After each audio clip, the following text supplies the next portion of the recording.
Hi, I'm Tiffany Young with IdeateTV, and I'm here with Mac Quayle. He is a music composer for film and TV on shows such as Mr. Robot and Feud.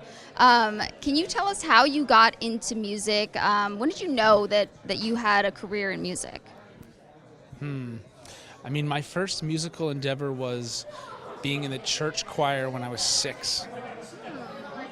I didn't know then I'd have a career. Right. But many years later, after bands and high school orchestra and piano lessons and all of these things, I ended up in New York and found myself working in the music industry as a programmer, remixer, and producer.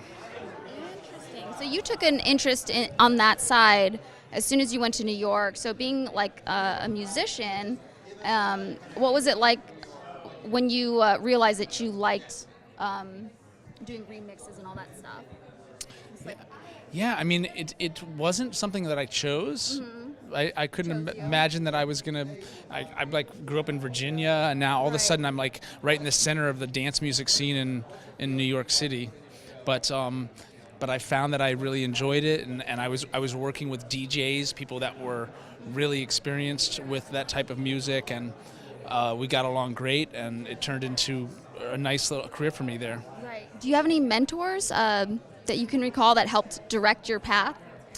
Some of the people that I originally worked with there, Tony Moran was part of a group called the Latin Rascals, and he's gone on to be a big producer and DJ. Arthur Baker is kind of a legendary early dance pioneer. Hex Hector, we were partners for many years. Victor Calderone, they're all people that were like really immersed in the New York dance scene. Right. So working in both film and TV, what would you say are the upsides to both of them, since they're different? They are different. Television, which I've been more active in the last few years, it's a very demanding schedule. The episodes keep coming one after the other, and you just have to deliver and deliver and deliver. So it can be a little bit grueling in that way, where film can have that grueling schedule, but it can also be a little more relaxed. You have this body of work you have to create. You might have several months to work on it, and so could be a little more gentler. I see. Do you, as a music composer, do you ever listen to your works or watch the shows or the movies that your music is in? I do. Do you? I do. I don't always get to watch every single episode once, when it's aired. I've seen it so many times already as I've been working on it, but I try to, because it gives me a good perspective on seeing the finished product and knowing how things are working, and understanding better for what I'm going to do for the next episode. Yeah. So last question. This is a fun question. So since we're at Wondercon, if you could choose any superpower, what would it be and why?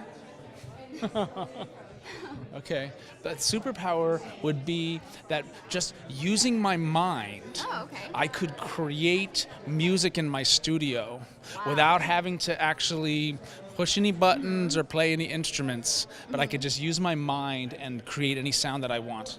So like through osmosis, your ideas would just come through and just go into the... Somehow. Some kind of like a telekinetic power. Yeah, I think that would work. I wonder if that might be possible, though. You never know. I have a feeling in the future there's going to be some sort of a brain link to the computer, and that'll be happening. Very interesting. You might have just predicted something. Okay. Yeah. All right. Thank you so much. Tiffany Young for IdeateTV.